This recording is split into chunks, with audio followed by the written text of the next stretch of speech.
हाँ जी, तो कहानी आगे बढ़ती है। कल हमने पढ़ा था कि बेटा खीरा काटकर नवाब साहब ने तौलिए पर सजा दिया है, ठीक है? और अब आगे की गतिविधि के बारे में बात करेंगे। तो सभी बच्चे अपनी किताबें खोल लें।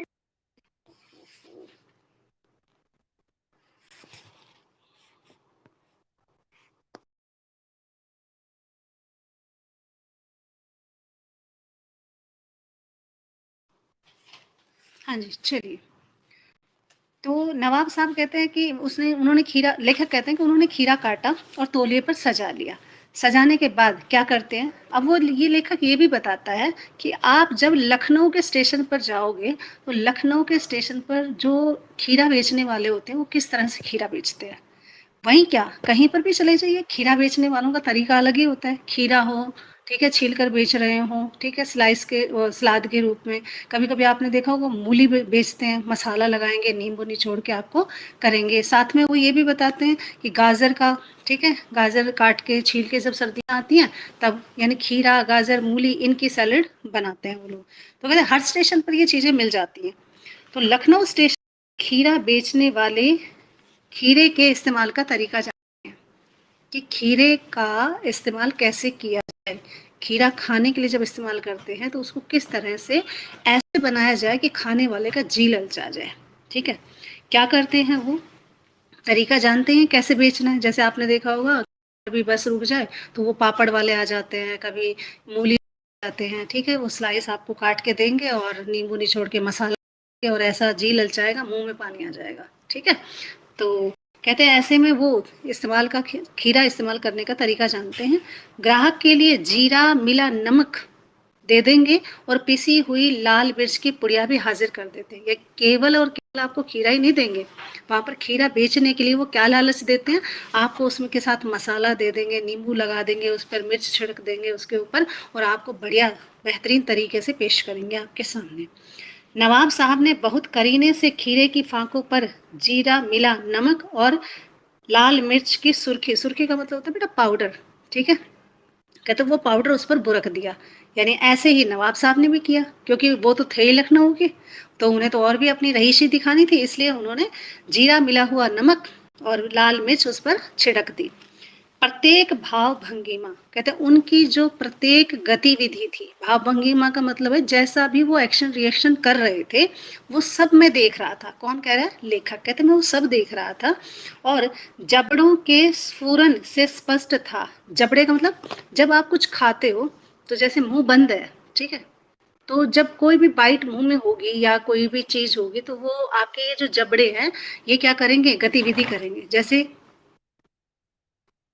करते ना इस तरह से।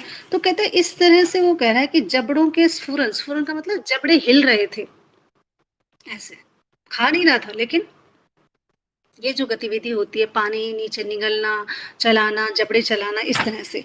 तो कहते हैं ये सारे भाव भंगिमा मैं देख रहा था उनकी, और उनके जो जबड़े हैं वो उनमें हलचल हो रही थी, खा नहीं रहे थे लेकिन फिर भी काटते काटते भी मुंह में पानी आ रहा था। कहने का मतलब ये है कि नवाब साहब के मुंह में पानी आ रहा था, और उस प्रक्रिया में उनका मुख जो है खीरे के रस स्वादन की कल्पना से प्लावित हो रहा था। प्लावित का मतलब उस पानी से डूब रहा था। जैसे कई बार कह देते हैं कि बेटा आपको जलेबी अच्छी लगती है, ठीक है, तो बहुत सारे ऐसे होंगे जिनके मुंह में तो अभी पानी आ गया होगा। तो ये जो पानी आना जो है, ये क्या करता है, मैडम बहुत अच्छी लगती है ना। तो ये क्या है, आप इसी तरह से उसका हाव भाव भी हो रहा था, किसका, नवाब साहब का।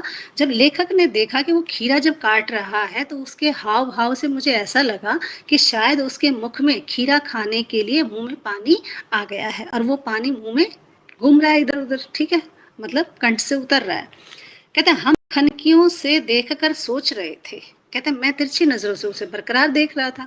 तो कहते हैं मैंने देखकर सोच रहा था कि मियाँ वैसे तो रईस बनते हैं, यानी साहब अपने आप को रईस बनते हैं, लेकिन लोगों की नजर से बच सकने के ख्याल से अपनी असलियत असलियत पर उतर ही आए हैं। यानी कि वैसे तो लोगों की नज़र से बच रहे थे कि खीरा खाऊंगा तो लोग मुझे क्या कहेंगे, लेकिन कहते हैं अब आ गए ना असलियत पर, यानी कि मुंह में जो पानी आ रहा है वो यही तो कहना चाह रहा है कि खीरा खाने का तो मन है आपका, लेकिन आप खाना नहीं चाहते, दिखाना नहीं चाहते। इसी तरह से कहते हैं वो लोगों की नज़र से बचना चाहते थे, लेकिन अब असलियत सामने आ गई, यानी अब तो हकीकत सामने दिख रही है। क्यों? क्योंकि लेखक देख रहा है उसको। नवाब साहब ने एक बार फिर हमारी तरफ देखा। कहते इसी बीच नवाब साहब ने लेखक की तरफ देखा और देखकर कहा, वल्लाह शौक फरमाइए, लखनऊ का बालम खीरा है। तो उसने कहा, कृपा करके आप भी खाइए, ये लखनऊ का बालम खीरा है। अब ये बालम खीरा बेटा एक क्वालिटी का नाम है, जैसे खीरे के अलग अलग तरीके वो होते हैं ना, किस्म होती है, क्वालिटी होती है, ऐसे ही वहां पर भी लखनऊ में बालम खीरे की क्वालिटी को बेस्ट माना जाता है। तो कह रहे ये लखनऊ का सबसे प्रसिद्ध बालम खीरा है, खाकर तो देखिए। किसने कहा? नवाब साहब ने लेखक से कहा। नमक मिर्च छिड़क दिए जाने से, अब मान लो खीरा कोई काटे, ठीक है, और इतनी सुंदर तरीके से सजाए और सजा कर उस पर नमक मिर्च छिड़क के, नींबू लगा के, और आपसे कहे कि आप खा लो, तो फिर आप क्या करोगे? मना करोगे? खाओगे? ठीक है। तो कहते हैं ऐसे छिड़क दिए जाने से ताजे खीरे की जो पनियाती फांके थी, ताजा खीरा था और पनियाती फांके, पनियाती फांके का मतलब है रस से भरी हुई फांके, यानी कि खीरा बिल्कुल रसीला होता है ना, जी ललचा जाता है बुरी तरह से कि खा ले बस अब किसी तरह से। और कभी ऐसा भी होता भी होगा, जब आप काटते होंगे तो एक दो स्लाइस तो आपने जरूर ली होंगी, ठीक है। तो ये बेटा कल्पना है मन की, तो आप कई बार अपना ऐसा करते होंगे, मन नहीं रुकता होगा तब।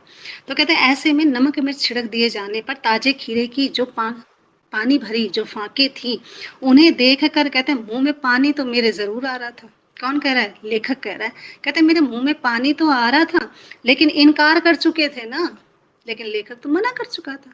अब मना कर चुका था तो अब हाँ कैसे करे? मन तो कर रहा था ले लूं, लेकिन पहले मना कर चुका है। आत्म सम्मान निभाना ही उचित समझा, यानी उसने सोचा कि अब तो क्या करना है भाई, आत्म सम्मान, यानी कि मेरा भी तो सम्मान है।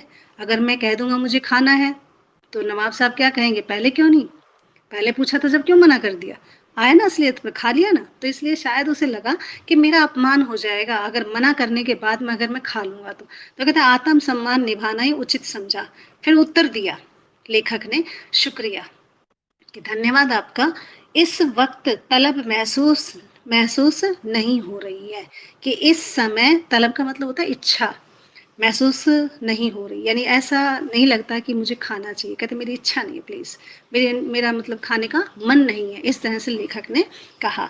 मैदा भी जरा कमजोर है, लेखक ने बहाना बनाया। मैदा का मतलब होता है पाचन शक्ति, ठीक है, डाइजेस्टिव सिस्टम जो है, कहता वो मेरा थोड़ा कमजोर है, खीरा खा लूंगा ना तो पचेगा नहीं, ठीक है, इसलिए उसने बताया। किबला शौक फरमाइए, कृपा करके आप ही खाइए, ऐसा कह के लेखक ने अपना जवाब दिया। नवाब साहब ने सतृष्ण आंखों से, अब नवाब साहब ने देखा कि भाई लेखक ने तो मना कर दिया, तो क्या कह रहे हैं, सतृष्ण आंखें, स का मतलब साथ, तृष्ण का मतलब भूखी। अब ऐसी आंखें जो भूखी थी, क्यों? क्योंकि देख के रुका नहीं जा रहा था नवाब साहब से, बस उसने तो लेखक से ये फॉर्मेलिटी के तौर पर पूछा कि आप भी खा लीजिए, ठीक है, हो सकता है वो खा ले, तो ऐसे उन्होंने पूछा, एक रेस्पेक्ट देते हुए दोबारा पूछा कि आप खा लीजिए, लेकिन लेखक ने मना कर दिया। तो अब जो नवाब साहब की जो भूखी आंखें थी, नवाब साहब की जो सतृष्ण आंखें थी, नमक मिर्च के संयोग से, जो नमक और मिर्च के मिश्रण से, संयोग का मतलब मिश्रण से, चमचमाती हुई खीरे की फांकों की ओर देखा, यानी कि भूखी आंखों से देखा कि अब तो ये रखी हुई है, खाना है मुझे, ठीक है, ललचाई निगाहों से उसे देखा। खिड़की से बाहर देखकर एक लंबा सांस लिया, यानी पहले तो फांकों को देखा, फिर खिड़की की तरफ देखा। खिड़की की तरफ क्यों देखा? ये सोच रहा था कि अब खाऊं या ना खाऊं, क्यों? क्योंकि लेखक ने तो मना कर दिया, अब उसे खाए या ना खाए। तो ऐसे में कहते उसने एक लंबा सांस लिया, ऐसे जैसे आप कर देते ना, क्या कर रहे हैं, यानी कि ये खा नहीं रहा, मुझे खाना है, तो ऐसे में उसने एक लंबी सांस ली। खीरे की एक फांक उठाकर उन्होंने होठों तक लेकर गए, यानी कि खीरे को उठाया और होठ तक लेकर गए। फांक को सूंघा, देखिए कैसे कैसे क्रियाकलाप कर रहा है, यानी होठ तक लेके गया और सूंघा, ठीक है, और स्वाद के आनंद में पलकें मुंद गई, यानी जैसे आप कोई भी सुगंधित चीज होती है, खाते हो, हलवा है, कुछ और है, तो आप क्या है, बाइट लेते हो और क्या कहते हो,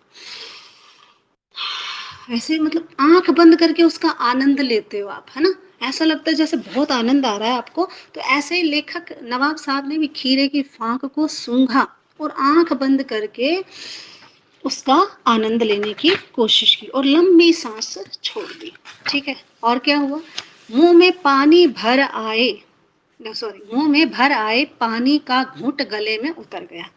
अब इतनी चीज, रसीली फांके, ठीक है, सुगंध इतनी अच्छी, और आनंद जो लिया, और मुंह में आ गया पानी। अब पानी आने के बाद क्या होता है, अब देखिए, आप मेरा गला देखिएगा, इस तरह से वो कंठ से उतरता हुआ नजर आ गया। कहते पानी का घूंट गले से उतर गया। तब नवाब साहब ने फांक को खिड़की के बाहर छोड़ दिया, यानी कि फांक ली, होठों के पास ले गए, ठीक है, नाक से सूंघा और सूंघ कर आनंद लिया उसका, ठीक है, और गले में जो पानी आया वो नीचे कंठ से उतार के और खिड़की से बाहर फेंक दिया, ठीक है।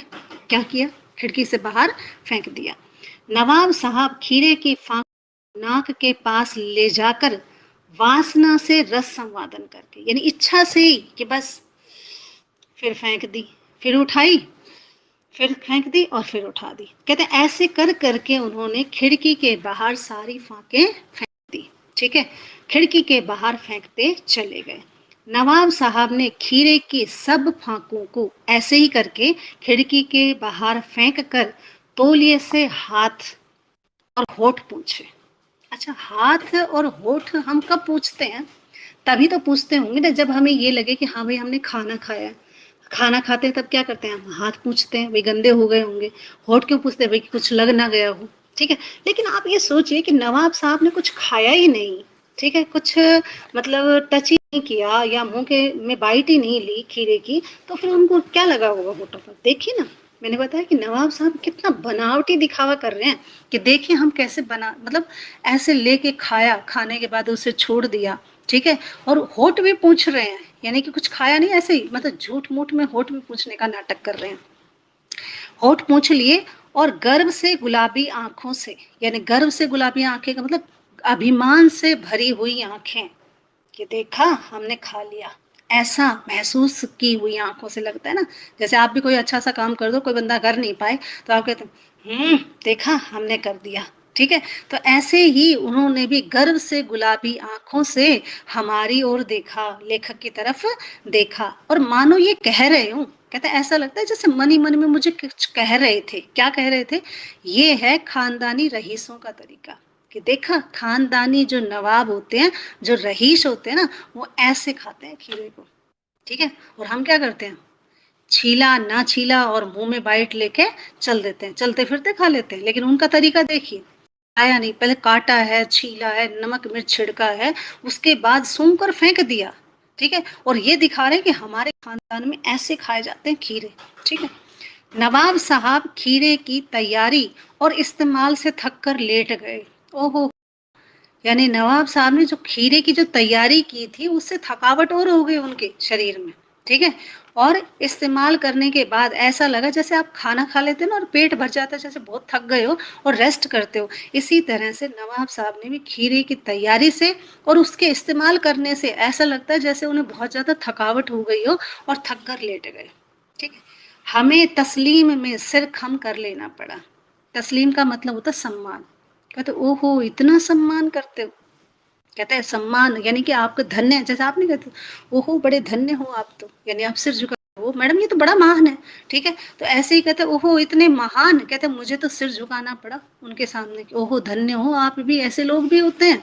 कहते ये है खानदानी तहबीज। तहबीज का मतलब होता है, ऐसा लग रहा था कि शायद लेखक को नहीं पता जो नवाब साहबों की जो शिष्टाचार होता है, तहबीज का मतलब शिष्टाचार, और नफासत का मतलब होता है स्वच्छता, यानी साफ सफाई का कितना ख्याल रखते हैं, और नजाकत, नजाकत का मतलब होता है कोमलता, यानी कि ऐसे लोग शायद शिष्टाचार जानते हैं, स्वच्छता जानते हैं, कोमलता जानते हैं। कहते वो हो आप ही सब कुछ जानते हो, आपको ही शिष्टाचार आता है, आप ही स्वच्छता जानते हो और आप ही कोमल हो, और तो कोई है ही नहीं। यानी ऐसा लेखक महसूस कर रहा है कि ऐसा कहना चाह रहे हो कि इतनी तरह से बस खीरा काटने काटने से ही थक गया, खाने खाया भी नहीं उससे पहले ही थक गया। कहते हैं ये शायद ऐसे लोग क्या होते हैं, नाजुक होते हैं, अपने आप को शिष्टाचार कहते हैं, स्वच्छता कहते हैं, यानी कि हम शिष्टाचार और स्वच्छता से सारे काम करते हैं। शायद इन्हें ही आती है शिष्टा और स्वच्छता, और तो किसी को आती ही नहीं है। शायद ये दिखाने की कोशिश कौन कर रहे थे, नवाब साहब कर रहे थे। हम गौर कर रहे थे कि खीरा इस्तेमाल करने के इस तरीके को, अब लेखक कह रहा है कि मैं महसूस कर रहा था, अंदाजा लगा रहा था कि खीरा इस्तेमाल करने के इस तरीके को खीरे की सुगंध और स्वाद की कल्पना से, यानी जो खीरा इस्तेमाल तरीका इस्तेमाल किया उससे खीरे की सुगंध, सुगंध का मतलब जो खुशबू थी, और स्वाद की कल्पना, यानी स्वाद तो तब आता जब वो खाता, लेकिन खाया नहीं उसने, केवल कल्पना की स्वाद की कि मैं खा रहा हूँ। कहते खीरे की सुगंध और कल्पना की न, स्वाद की कल्पना से संतुष्ट होने का, संतुष्ट का मतलब तसल्ली मिल जाए। अब बिना खाए कैसे संतुष्टि मिल सकती है, ठीक है, लेकिन उसे मिल रही है। कहते ऐसा लग रहा था कि जैसे वो खीरे के तरीके से सुगंध और स्वाद की कल्पना से संतुष्ट होने का सूक्ष्म, सूक्ष्म का मतलब होता है झूठा, ठीक है, तुच्छ, बेकार। नसीब का मतलब होता है बढ़िया, ठीक है, और एब्स्ट्रैक्ट का मतलब होता है ऐसा नाटक जो थोड़ी देर के लिए तो चलता है लेकिन ज्यादा देर नहीं चलता, ठीक है। और कहते ये तरीका जरूर कहा जा सकता है, कहते ये सूक्ष्म, छोटा, बढ़िया तरीका तो कह सकते हैं, लेकिन ये ज्यादा देर लंबा टिकने वाला नहीं है। कई बार आपने देखा होगा कि जैसे हलवाई लोग हैं शादी विवाह में, जब वो खाना बनाते हैं तब उनसे कहा जाए, जैसे वो पकवान तलते हैं तो उनसे बीच में कहा जाए आप खाना खा लो, तो वो क्या कहेंगे, नहीं भाई अभी तो है ना इसी की खुशबू चढ़ी हुई है, यानी पेट भरा हुआ है अभी से, और जैसे ही वो खुशबू उतरती है तो भूख लगती है। तो कहते हैं ऐसे ही नवाब साहब हैं, नवाब साहब क्या कर रहे हैं, अभी तो वो खुशबू जो है उससे कह रहे हैं कि नहीं मेरा तो पेट भर गया। कहते हैं ऐसा ये जो नाटक है ये क्या है, छोटा है, झूठा है, बढ़िया जरूर कह सकते हैं इसके, क्योंकि ये थोड़ी देर का ही है, लेकिन बाद में असलियत सामने आ जाती है, बाद में तो भूख लगेगी, अभी तो कह रहे हैं कि नहीं पेट भर गया, ठीक है। कहते ये जरूर तरीका जरूर कहा जा सकता है, परंतु क्या ऐसे तरीके से, कैसे तरीके से, बेटा क्या करूं, तुम्हारी सिर्फ ये 3-4 बच्चे ही हो जिसकी नहीं आ रही है, सचिन, इशु, हर्षित और प्रियंका, अक्षिता, प्रेम, दीपांशु, निधि। बेटा रेंज में बैठ के देखो एक बार, हो सकता है कि आप में उधर ही कोई बात बन जाए, क्योंकि मेरे इधर से तो कोई दिक्कत आ ही नहीं रही है, सभी बच्चों को सुन रही है। प्लीज एक बार आप ट्राई कर, ठीक है, बाकी रिकॉर्डिंग सुन लेना। चलिए, तो कह रहे हैं परंतु क्या ऐसे तरीके से उदर की पूर्ति हो सकती है, यानी जो ये तरीका जो लेखक, सॉरी नवाब साहब अपना रहे हैं, कौन सा, वे झूठा नाटक कर रहे हैं, प्रेम पेट भरने का, आनंद लेने का, ठीक है, और ऐसे होठ पूछ रहे हैं और उदर पूर्ति का नाटक कर रहे हैं। उदर का मतलब होता है पेट, तृप्ति का मतलब शांति, यानी पेट भरना, ऐसी शांति का नाटक कर रहे हैं। कहते हैं ये क्या है, क्या ऐसे तरीके उदर तृप्ति का साधन हो सकते हैं, यानी ऐसे से उदर पूर्ति हो सकती है, पेट भर सकता है, नहीं मेरा तो नहीं भरता, आपका भी नहीं भरता होगा, ठीक है। ऐसे बिना खीरा खाए कैसे पेट भर जाएगा, बिना खाना खाए कैसे पेट भर जाएगा, लेकिन कह रहे ऐसे वो करते हैं। और नवाब साहब की ओर से, कहते मैं सोच ही रहा था, तो नवाब साहब की ओर से भरे पेट के ऊंचे डकार का शब्द सुनाई दिया।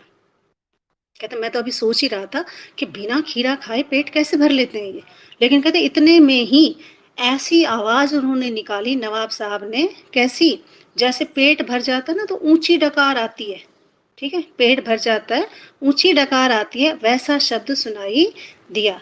नवाब साहब ने हमारी ओर देखकर कहा, नवाब साहब ने ऊंची डकार ली और लेखक की तरफ देखकर कहा, खीरा लजीज होता है, यानी खीरा बड़ा स्वादिष्ट होता है खाने में, लेकिन होता है सकील, सकील का मतलब ना पचने वाला, यानी कि वैसे तो स्वाद होता है लेकिन पचता नहीं है, ठीक है, और पचता नहीं है जब क्या होती है, डकार आती है। तो कहते हैं नाम मुरीद मैदे पर बोझ डालता है, नाम मुरीद का मतलब तो कमबख्त, कैसे कह रहे हैं, खीरे को कह रहे हैं, कहते हैं ये जो खीरा है ये कमबख्त मैदे पर बोझ डालता है, मैदे का मतलब होता है पाचन शक्ति। कहते हैं जब खीरा खाने में लजीज जरूर होता है लेकिन ये नहीं पचता नहीं है, और नहीं पचता तो क्या करता है, ये आपकी पाचन शक्ति पर बोझ डालता है, अर्थात पचता नहीं है, और ऐसे में क्या हो जाती है, अपच की शिकायत हो जाती है, अपच का मतलब होता है कब्जी की शिकायत हो जाती है, ठीक है। फिर भी लोग खीरा खाते हैं, चलिए कब खाना चाहिए वो तो देखें। तो कहते हैं ये सारा सब हो गया, ठीक है, बोझ डालता है, नवाब साहब ने लेखक को बताया, ऊंची डकार ली, डकार इसलिए ली और ये भी बताया कि पचता नहीं है ना इसलिए डकार आ रही है बार बार, अब जो चीज पचती नहीं उसकी डकार आती है, ठीक है। कई बार माता जी, बुजुर्ग दादी जी कह देते हैं आज भाई कुछ अच्छा खा लिया कि डकार पे डकार आ रही है, अर्थात पच नहीं रहा, तो खीरा भी पचता नहीं है। ज्ञान चक्षु खुल गए। अब लेखक कहता है मेरी तो आंखें खुल गई, हैरान रह गया मैं, क्या पहचाना उन्होंने। कहते हैं मुझे अंदाजा लेने मैंने लगाया, क्या लगाया कि नई कहानी के लेखक हैं। कहते ये है नई कहानी के लेखक। अब नई कहानी के लेखक कैसे होते हैं बेटा, सन 1940 के आसपास जब नई कहानियां लिखी जाने लगी तो जो पुराने लेखक थे वो तो क्या करते थे, कोई भी कहानी लिखते थे तो घटना विचार पात्र को डालते थे। लेकिन 1940 के आसपास जो लेखक नए बने, ठीक है, उनको कोई मतलब नहीं था, बस सेंटेंस बना दिए, कोई भी ऐसे उजूल फुजूल कहानी उन्होंने लिखनी शुरू कर दी जिनका कोई कैरेक्टर नहीं है, बीच में कहानी टूट रही है, संयोग जुड़ नहीं रहा है उस चीज का, तो कहते हैं ये कहानी के लेखक हैं। कहते हैं नई कहानी के लेखक भी ऐसे होते हैं, यानी कि बनावटी चीजें लिखते हैं जिसमें कोई घटना नहीं, कोई बात नहीं, कोई पात्र नहीं, ठीक है, कोई भूमिका निभाने वाला नहीं। ऐसी कहानी कब तक चलेंगी, वो थोड़ी देर तो पढ़ सकते हैं, थोड़ी देर तो पढ़ लोगे आप, यानी 5-10 मिनट तो आप उसे पढ़ोगे, फिर उसमें आनंद नहीं आएगा, फिर आप उसे छोड़ दोगे। तो कहते हैं ऐसे ही नवाब साहब हैं कि झूठा नाटक कर रहे हैं खीरा खा के कि हाँ मेरा पेट भर गया, लेकिन पेट भरने में और खीरा खाने में बहुत अंतर है। सूंघ कर खीरा खा, मतलब सूंघ कर या उसका स्वाद लेकर पेट नहीं भरा जा सकता। तो ऐसे लेखक कह रहे हैं कि शायद ये नवाब साहब भी नई कहानी के लेखकों की तरह हैं। जिस तरह से नई कहानी के लेखक बिना घटना विचार पात्र के कहानी लिख देते हैं, ऐसे भी ये भी बिना कुछ खाए पेट भरने का नाटक कर रहा है। दोनों एक जैसे ही हैं, कौन, नई कहानी के लेखक भी और नवाब साहब भी। सुगंध की, खीरे की सुगंध और स्वाद की कल्पना से पेट भर जाने का डकार आ सकता है। कहते हैं अगर, लेखक कहता है कि अगर 1% मान भी ले, क्या, कि नवाब साहब जैसे लोग जब खीरे की सुगंध से, उसके स्वाद की कल्पना मात्र से ही पेट भर लेते हैं, और पेट भर ही नहीं लेते, डकार भी आ जाती है, तो कहते बिना विचार के, घटना के, पात्र के, लेखक की इच्छा मात्र से ही नई कहानी क्यों नहीं बन सकती। यानी लेखक बस सोच ले कि हाँ भाई कहानी लिख दी, तो क्यों नहीं बन सकती। अब आप ये सोचोगे मैडम सोचने से क्या कहानी बनती है, वो तो लिखने से बनेगी, ठीक है। क्यों, क्योंकि मैं तो सोच लूंगी हाँ मैं एक कहानी लिखूंगा, उसमें ये पात्र होगा, वो पात्र होगा, बस अपने मन में ही कहानी बना लूं, ठीक है। तो वो कहानी क्या कहानी बनती है, नहीं बनती। तो कहते ठीक उसी तरह से, कहते जब लेख नवाब साहब जैसे लोग जब बिना स्वाद, ठीक है, खाए, बिना खीरा खाए सुगंध से पेट भर सकते हैं, तो नई कहानी के लेखक भी शायद उस समय ऐसा ही करते होंगे, उनकी कहानियां भी ऐसी छपती होंगी। यानी दोनों ही ऐसे हैं जिनका कोई अस्तित्व नहीं है। यानी अगर समाज में अस्तित्व रखना है, लंबे समय तक चलना है, तो हमें असलियत पर आना पड़ेगा, ठीक है। ये बनावटीपन, ये ढोंग, ये नाटक, ये ज्यादा दिन तक नहीं चलता। हाँ थोड़ी देर तो संतुष्टि हो सकती है, थोड़ी देर तो मैं लिख कर ये सोच लूँ कि हाँ मैंने कहानी लिख दी, थोड़ी देर तो मैं खीरे की सुगंध और स्वाद से ये लगा लूँ कि मेरा पेट भर गया, लेकिन ज्यादा लंबे समय तक नहीं चलेगा। और ज्यादा लंबे समय तक नहीं चलेगा तो ऐसे लेखक और नवाब साहबों का पतन हो जाता है, ठीक है। लंबा चलना है, लॉन्ग लाइफ में रहना है, तो हमें अच्छी कहानी देनी पड़ेगी और अच्छे लोगों का साथ चाहिए। ऐसे लोगों का साथ नहीं चाहिए जो बनावटी जीवन जीते हैं। इसलिए ये पाठ आपको ये शिक्षा देता है कि कभी भी जीवन में बनावटी नाटक करके जीने की कोशिश मत करो, ठीक है। जैसा है वैसे ही रहिए, वरना किसी दिन असलियत सामने आएगी। तो थोड़ी देर तो नाटक चल सकता है, जैसे आप कहते हो तो मैडम, हाँ मैडम हमने वीडियो देखी, हाँ मैडम हमने होमवर्क कर लिया, लेकिन जिस दिन असलियत पर आएंगे, जिस दिन चेक होगी, उस दिन सारी असलियत सामने आ जाएगी, ठीक है। तो बनावटी नाटक मत कीजिए, जीवन शैली को अपनाइए, साधारण जीवन शैली को। ये बनावटीपन थोड़ी देर ही अच्छा लगता है, ज्यादा देर अच्छा नहीं लगता, वरना वही हाल हो जाना है जैसा नवाब साहब का हुआ, खत्म हो जाते हैं ऐसे लोग। वही हाल होना है जो नई कहानी के लेखकों का हो गया। यानी आज नई कहानी के लेखक कहाँ पाए जाते हैं, यानी ऐसे रचनाकार ही समाज में टिक पाते हैं जो लंबी रचनाएं रचते हैं और जिनमें पात्र सजीव होते हैं, सटीक होते हैं, और जिनकी कोई वैल्यू होती है। ऐसी कहानी लंबे टाइम तक चलती है, जैसे प्रेमचंद की लिखी हुई है, आज भी चलती हैं। बहुत सारे लेखकों ने लिखी, क्या आज वो चलती है, नहीं चलती, क्योंकि उनकी कहानियों में कोई ना कोई अंतर पाया जाता था, कोई ना कोई कमी पाई जाती थी। तो इसी तरह से युवा पीढ़ी को कभी भी दिखावे की तरफ नहीं बढ़ना चाहिए, और अपने सामंती वर्ग पर कभी भी घमंड नहीं करना चाहिए कि नहीं हम तो रईस थे और रईस ही रहेंगे, कुछ भी हो जाए। तो ऐसा जीवन नहीं जिया सकता। हाँ थोड़ी देर के सुख जरूर मिल जाएगा आपको, कि मैं झूठ बोल दूं कि मैंने काम कर लिया है, तो वो सुख तो जरूर है, लेकिन बाद में बड़ा दुख उठाना पड़ता है, बड़ा कष्ट उठाना पड़ता है। तो इसलिए कभी भी बनावटी जीवन शैली नहीं जिए आप, ठीक है। चलिए यहाँ पर पाठ हो जाता है खत्म आपका। हाँ जी, एक तो बेटा इशू इशू है। हाँ जी, अब देखिए आपकी आवाज़ बेटा मेरे तक नहीं पहुँच रही। क्या किसी बच्चे को अक्षिता आप बताओ आपको इशू की आवाज़ सुनाई दे रही है? हेलो, सुनाई दे रही है? नहीं, मेरे तक पहुँच ही नहीं रही है। अक्षिता आपकी भी नहीं आ रही है बेटा। तनिष आपके पास आ रही है? नहीं, क्या प्रॉब्लम हो रही है? हेलो, एक मिनट रुको।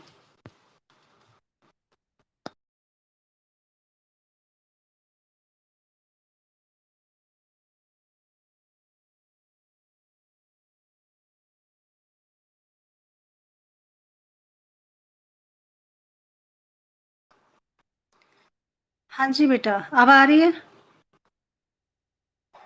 नहीं, तो बेटा कोई दिक्कत ही हो ही रही है फिर, या तो सभी के नेट में हो रही होगी, शायद ऐसा हो सकता है। ठीक है, हो सकता है सभी के नेट में हो। प्रेम आपको आ रही है? बाकी बाकी बंद कर दो बेटा, जिससे पूछ रही है वही बोलेगा। बाकी बंद कर दो अपना। हाँ प्रेम अब बोलो बेटा। नहीं पहुंच रही, तो इसका मतलब किसी के पास ही नहीं पहुंच रही है। निधि आपको आ रही है? हेलो निधि, हो क्लास में? शायद मेरी आवाज उन तक भी नहीं पहुंच रही है। मुकुल आपको आ रही है? अच्छा, मेरे तक नहीं पहुंच रही है, तो इसका मतलब सबको सुनाई दे रही है। चलो बेटा, तो अब तो क्लास ही एंड करनी पड़ेगी। चलो लेसन भी पूरा हो गया है, हैं? और कोई दिक्कत है तो फिर बात करते हैं। चलिए, लेफ्ट हो जाइए बेटा। ठीक है, लेसन तो पूरा हो ही गया, पीडीएफ आपकी जा चुकी है, तो आप रिटर्न काम पूरा कर लेना। ठीक है, चलिए। महक आपको आ रही है? हेलो, नहीं आ रही है।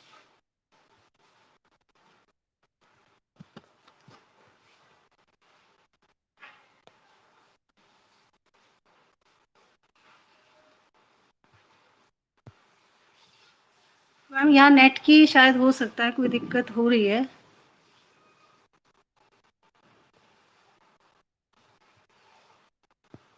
हाँ जी बेटा, होमवर्क अपना देखिएगा।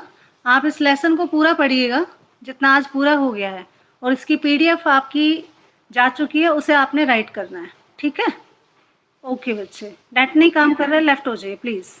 Okay okay okay. वीडियो है, वीडियो देख लेना अपनी, जिसकी भी थोड़ी बहुत जुड़ेगी। मैं देखूंगी वीडियो अगर पूरी आ रही है क्या, नेटवर्क उसमें चल रहा है क्या। ठीक है, चलिए चलिए चलिए, लेफ्ट हो जाइए। आवाज़ सुन पा रहे हो? जी जी, चलिए। चलिए, फटाफट लेफ्ट हो जाओ बेटा,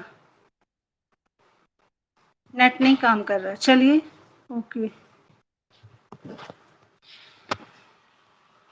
हाँ बेटा, कुछ पूछना है? ये गौरव राव कौन है भाई?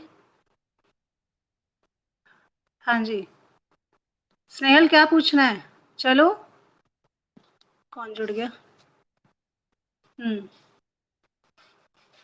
स्नेहल क्या हुआ? लेफ्ट हो जाओ बेटा। हेलो मैम, आपकी आवाज़ भी नहीं पहुंच रही है मुझ तक। ओके ओके ओके, चलिए लेफ्ट। ओके।